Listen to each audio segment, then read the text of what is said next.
Hello दोस्तों, नमस्कार। स्वागत है आपका अपने चैनल पर। भारत सरकार रेल मंत्रालय रेलवे भर्ती बोर्ड की तरफ से बहुत बड़ी अपडेट निकल कर आई हुई है। रेलवे आरपीएफ एसआई की वैकेंसी आ गई है और इस वैकेंसी से रिलेटेड आप लोगों को सभी संपूर्ण जानकारी इस वीडियो के माध्यम से मिलने वाली है। वीडियो में एंड तक बने रहिए।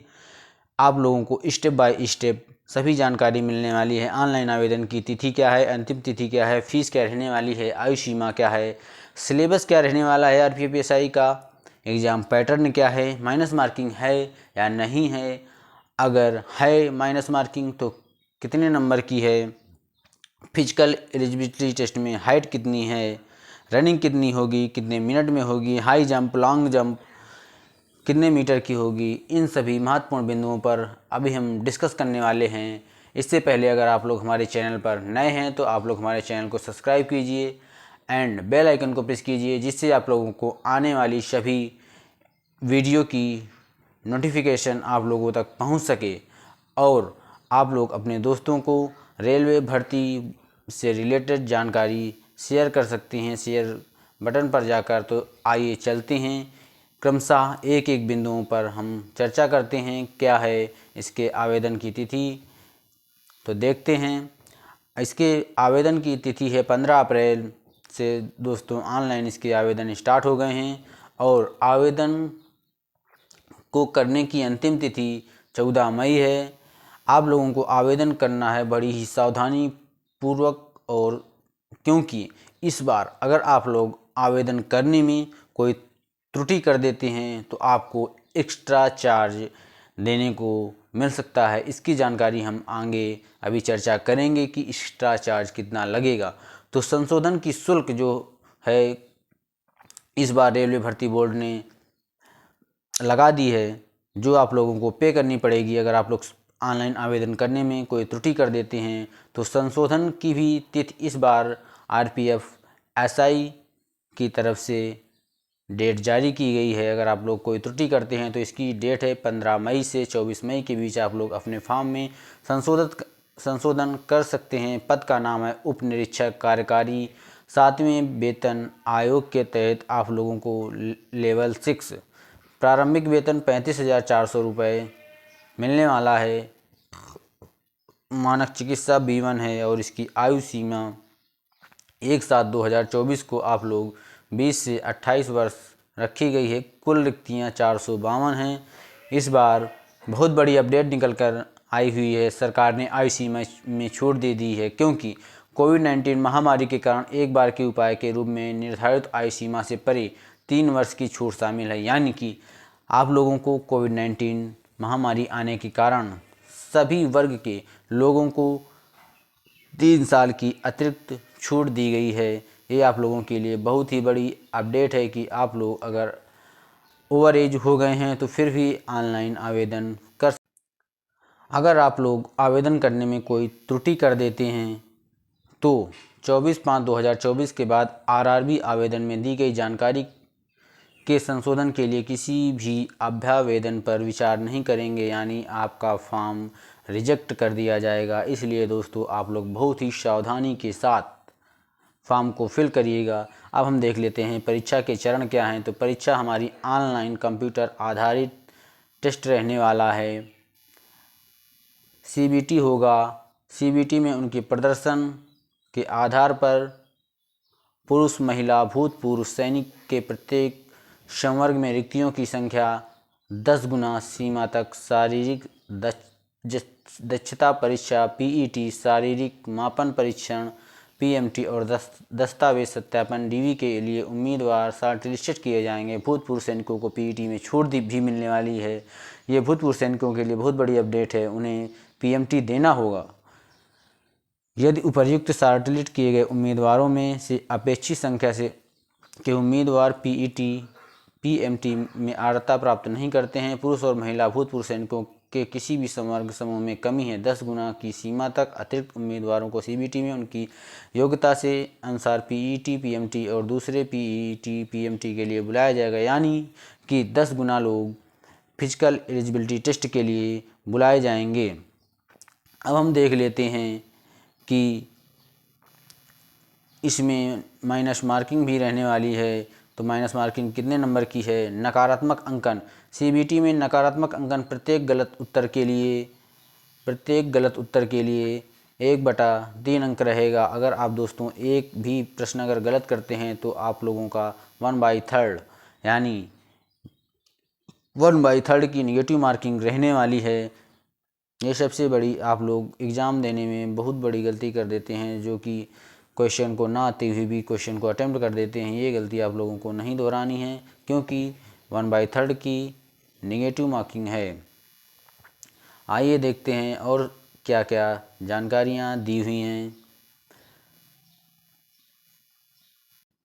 देख लेते हैं दोस्तों, नियुक्ति का आधार क्या है। आरआरबी द्वारा चयन उम्मीदवार को आरपीएफ में नियुक्ति का कोई अधिकार प्रदान नहीं करता है। आरपीएफ का कार्य केवल समक्ष प्राधिकारी को उपर्युक्त उम्मीदवारों के नामों की सिफारिश करना है, जो उम्मीदवारों को प्रशिक्षण के लिए निर्देशित करेगा, बशर्ते कि उम्मीदवार चिकित्सीय रूप से फिट पाया जाए और सभी पात्रता मानदंडों को पूरा करे। चयनित उम्मीदवारों को जो है प्रारंभिक प्रशिक्षण लेना होगा, यानी कि आप लोग अगर चयनित होते हैं तो आप लोगों का प्रशिक्षण रेलवे भर्ती बोर्ड की तरफ से दिया जाएगा और उसमें केवल वजीफ़े का ही आप लोगों को भुगतान किया जाएगा। रेलवे ने आप लोगों के लिए आने जाने के लिए निःशुल्क सुविधा दी है, जो कि देखते हैं क्या है। निःशुल्क रेल यात्रा सुविधा अनुसूचित जाति और अनुसूचित जनजाति के उम्मीदवारों अनुरोध पर के लिए स्वीकार्य निःशुल्क स्लीपर क्लास रेलवे चयन के विभिन्न चरणों के लिए, यानी सीबीटी, पीईटी, पीएमटी, दस्तावेज सत्यापन, मेडिकल परीक्षा जैसा लागू हो, उनके विवरण ऑनलाइन आवेदन में प्रस्तुत वैध जाति प्रमाण पत्र के अनुसार उनके ई कॉल लेटर के साथ प्रदान किया जाएगा। रेलगाड़ी आरक्षण बुक करने और यात्रा के समय भूल, SC/ST समुदाय प्रमाण पत्र उम्मीदवार की वास्तविकता के सत्यापन के लिए संबंधित अधिकृत रेलवे कर्मचारियों को दिखाया जाना चाहिए। यानी कि आप लोगों को SC और ST कैटेगरी के लोगों के लिए टिकट नहीं करना पड़ेगा आने जाने के लिए। उनको उनके ही एडमिट कार्ड पर पास मिल जाएगा, जो उनका कॉल लेटर होगा उसी के साथ उन लोगों को पास दे दिया जाएगा, जिससे वो आने वाले कोई भी अधिकारी को TT को दिखा सकते हैं। और आप लोगों के लिए ये रेलवे ने निःशुल्क सुविधा दी है आने जाने के लिए। यदि उम्मीदवार किसी भी कारण से अंतिम परीक्षा के भीतर अपना ऑनलाइन आवेदन जमा करने में सक्षम नहीं है, इसके लिए आरआरबी जिम्मेदार नहीं है। दोस्तों, आप लोगों को अंतिम तिथि से पहले ही ऑनलाइन आवेदन कर देने हैं, क्योंकि रेलवे इसकी कोई गारंटी। अब हम देख लेते हैं राष्ट्रीय नागरिकता। उम्मीदवार भारत का होना चाहिए। आयु सीमा क्या रहने वाली है। आयु सीमा 1/7/2024। उप निरीक्षक कार्यकारी 20 से 25 वर्ष। 1/7/2024 को आप लोगों की आयु 20 से 25 वर्ष के बीच ही होनी चाहिए। और इस CEN के लिए निर्धारित आयु 1/7/2024 को 20 से 28 वर्ष 3 साल की छूट भी दी गई है। ऐसे कई उम्मीदवार हैं जो आयु सीमा पार कर चुके हैं। कोविड-19 महामारी के कारण रेलवे भर्ती बोर्ड में भाग लेने के अवसर चूक गए हैं। उनको राहत देने के लिए उप निरीक्षक पद हेतु आयु सीमा निर्धारित ऊपरी सीमा से 3 वर्ष एक बार की छूट देने का निर्णय लिया गया है। अब देख लेते हैं किस समुदाय के लिए कितनी छूट दी हुई है। अनुसूचित जाति, अनुसूचित जनजाति उम्मीदवार को 5 वर्ष, अन्य पिछड़ा वर्ग, गैर क्रीमी लेयर के लिए 3 वर्ष, भूतपूर्व सैनिक जिन्होंने अनुप्रमाणन के पश्चात कम से कम 6 माह की सेवा की है, अनारक्षित एंड EWS के लिए 3 वर्ष की छूट दी हुई है। अन्य पिछड़ा वर्ग क्रीमी लेयर के लिए 6 वर्ष की छूट दी हुई है। अगर इसी प्रकार से कोई महिला विधवा है, तलाकशुदा है या पति से न्यायिक रूप से अलग रहने वाली है तो उसे 5 वर्ष, क्रमशः 2 वर्ष, 5 वर्ष और 7 वर्ष की छूट दी गई है। भूतपूर्व सैनिकों के अलावा केंद्र सरकार के कर्मचारी जिन्होंने गणना की तारीख को 3 साल से कम नियमित और निरंतर सेवा प्रदान नहीं की है, अनारक्षित और EWS 5 वर्ष की छूट मिलती है। अन्य पिछड़ा वर्ग गैर क्रीमी लेयर को 8 वर्ष की और 10 वर्ष की छूट मिलती है। उम्मीदवारों को जन्म तिथि नीचे दिए गए तिथियों के बीच होनी चाहिए। 20 से 28 साल 2/7/1996 से लेकर 2/7 अनारक्षित व EWS के लिए 2/7/1996, गैर क्रीमी लेयर के लिए 2/7/1993 और अन्य के लिए 2/7/1991। सभी उम्मीदवार को 1/7/2024 जन्मतिथि की निचली सीमा 1/7/2024। यदि कोई उम्मीदवार एक से अधिक पहलू पर आयु में छूट के लिए पात्र नहीं है तो यदि कोई उम्मीदवार एक से अधिक पहलू पर आयु में छूट के लिए पात्र है तो उसे उन छूटों में अधिकतम छूट मिलेगी जिसके लिए वह पात्र है, संचयी नहीं। अनारक्षित रिक्तियों के लिए आवेदन करने वाले SC, ST और OBC उम्मीदवारों को आयु में कोई छूट नहीं मिलने वाली है। अब हम देख लेते हैं परीक्षा शुल्क कितना रहने वाला है। तो सभी उम्मीदवारों को 500 रुपये फीस पे करना है, लेकिन पहले चरण की कंप्यूटर आधारित परीक्षा में सम्मिलित होने पर रुपया 500 में से 400 रुपया आप लोगों को सरकार रिफंड कर देगी आपके बैंक अकाउंट में। अगर अनुसूचित जाति और अनुसूचित जनजाति, भूतपूर्व सैनिक, महिलाएं और अल्पसंख्यक आर्थिक रूप से पिछड़ा वर्ग से हैं तो सभी उम्मीदवारों के लिए 250 रुपये ऑनलाइन आवेदन की शुल्क रहने वाली है। और पहले चरण की यदि आप कंप्यूटर आधारित परीक्षा में सम्मिलित होते हैं तो आप लोगों को 250 रुपये आप लोगों के बैंक अकाउंट में बैंक प्रभार यानी बैंक का शुल्क काटकर शेष राशि वापस की जाएगी। केवल CBT में भाग लेने वाले उम्मीदवार को ही ये परीक्षा शुल्क यानी रिफंड प्राप्त होगा। अब देख लेते हैं शुल्क के भुगतान का माध्यम क्या हो सकता है। शुल्क के भुगतान का माध्यम internet banking, debit, credit card कुछ भी हो सकता है। अब देख लेते हैं परीक्षा शुल्क की वापसी कैसी होगी। सभी उम्मीदवारों को अपने आवेदन पत्र में अपने सीमा शुल्क यानी 400 रुपये 250 रुपये के रूप में माइनस बैंक शुल्क वापसी योग्य हिस्से को प्राप्त करने के लिए आप लोगों को बैंक विवरण देना होगा। बैंक का नाम, धारक का नाम, खाता संख्या, IFSC कोड, ये सभी आप लोगों को फॉर्म फिल करते समय उल्लेख करना है, क्योंकि जब रेलवे भर्ती बोर्ड आप लोगों को रिफ़ंड करेगी तो आप लोगों के बैंक अकाउंट में ही करेगी। इसलिए ये सभी आप लोगों से बैंक डिटेल ली जा रही है। अगर आप लोग ये सभी बैंक डिटेल फिल करने में गलत जानकारी देते हैं तो आप लोगों को परीक्षा शुल्क वापसी नहीं होगा, जो कि सरकार ने अपने नोटिस में साफ साफ उल्लिखित कर दिया है। अब हम बात कर लेते हैं भर्ती प्रक्रिया क्या रहने वाली है। तो भर्ती प्रक्रिया में कंप्यूटर आधारित टेस्ट रहने वाला है। शारीरिक दक्षता परीक्षा, PET शारीरिक मापन परीक्षण, PMT दस्तावेज सत्यापन, परीक्षा कार्यक्रम और स्थानों की जानकारी सभी वेबसाइटों, SMS एंड ईमेल के माध्यम से उम्मीदवार को दी जाएगी। यानी कि आप लोगों की मेल में मैसेज आएगा जब भी सरकार की तरफ से कोई नोटिस जारी किया जाएगा, एडमिट कार्ड जारी किए जाएंगे। कोई भी अगर सरकार नोटिस जारी करती है तो आप लोगों की मेल में मैसेज प्राप्त हो जाएगा। देख लेते हैं कंप्यूटर आधारित परीक्षा में परीक्षा स्तर स्नातक स्तर का होगा। CBT का पैटर्न और पाठ्यक्रम, कुल अवधि 90 मिनट और कुल 120 रहने वाले, कुल प्रश्न 120 आने वाले हैं। तो आप लोगों को बहुत ही सावधानी से एग्ज़ाम देना है जिससे आप लोगों का टाइम ना कम पड़े, क्योंकि क्वेश्चन 1 मिनट पर क्वेश्चन के हिसाब से कम टाइम मिलेगा। आप लोगों को उम्मीदवारों को प्रत्येक सही उत्तर के लिए 1 अंक दिया जाएगा, और अगर आप लोग वो क्वेश्चन को अटेम्प्ट नहीं करते हैं तो आप लोगों को ना ही कोई अंक दिया जाएगा, ना ही कोई अंक की कटौती की जाएगी। अगर आप लोग कोई गलत उत्तर देते हैं तो आप लोगों के लिए नेगेटिव मार्किंग है 1/3 की। इसलिए दोस्तों आप लोग बिल्कुल ही ऐसा प्रश्न का उत्तर ना दें जिसमें आप लोगों को संदेह हो, क्योंकि 1/3 की माइनस मार्किंग है। CBT में प्राप्त अंकों को इस भर्ती प्रक्रिया के आगे के चरणों के लिए उम्मीदवारों की शॉर्ट लिस्टिंग की जाएगी। इन्हीं अंकों के आधार पर आप लोगों का चयन होने वाला है। अब हम देख लेते हैं CBT के लिए हमारा सिलेबस यानी पाठ्यक्रम क्या क्या रहने वाला है। तो दोस्तों अंकगणित जो है 35 अंक की आने वाली है, जिसमें संख्या प्रणाली, पूर्ण संख्याएं, दशमलव और भिन्न संख्याओं के बीच मौलिक अंक गणितीय संचालन प्रतिशत अनुपात समानुपात औसत ब्याज लाभ तालिकाओं और रेखांकन का उपयोग क्षेत्र मिति समय दूरी याद प्रश्न आने वाले हैं।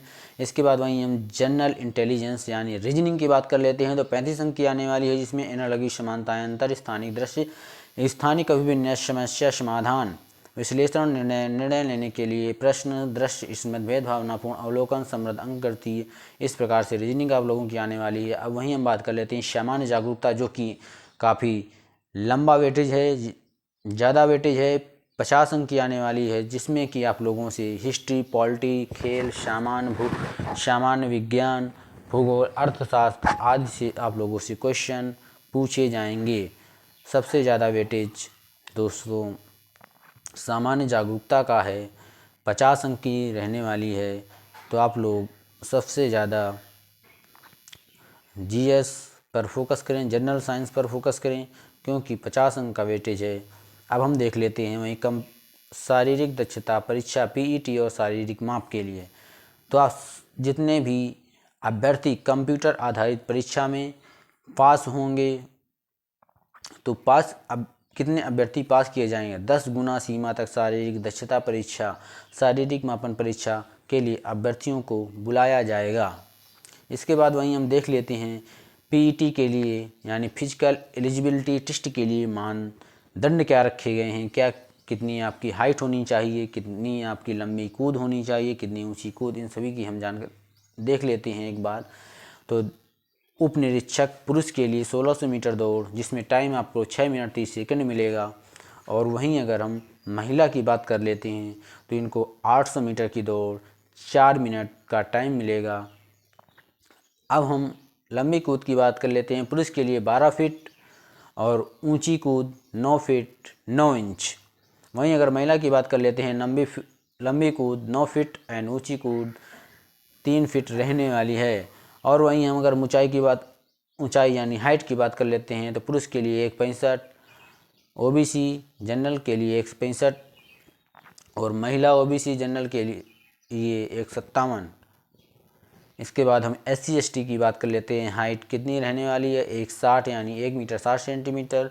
और महिला की बात कर लेते हैं 1 मीटर 52 सेंटीमीटर यानी 152 सेंटीमीटर।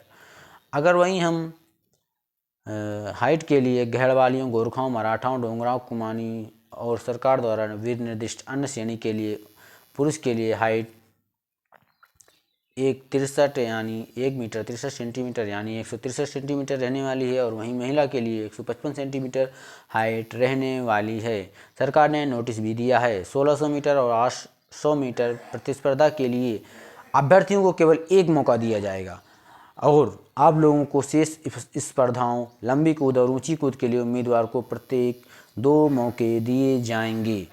पूर्व सैनिकों को पीईटी से छूट दी जाएगी, हालांकि उन्हें पीएमटी लेना होगा।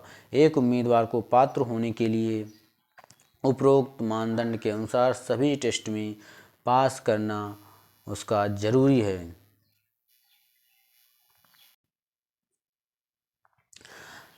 अगर आप लोग सारी एलिजिबिलिटी क्राइटेरिया आरपीएफ के एसआई के पास कर लेते हैं तो आप लोगों का प्रशिक्षण दिया जाएगा। अब हम देख लेते हैं आवेदन कैसे करें।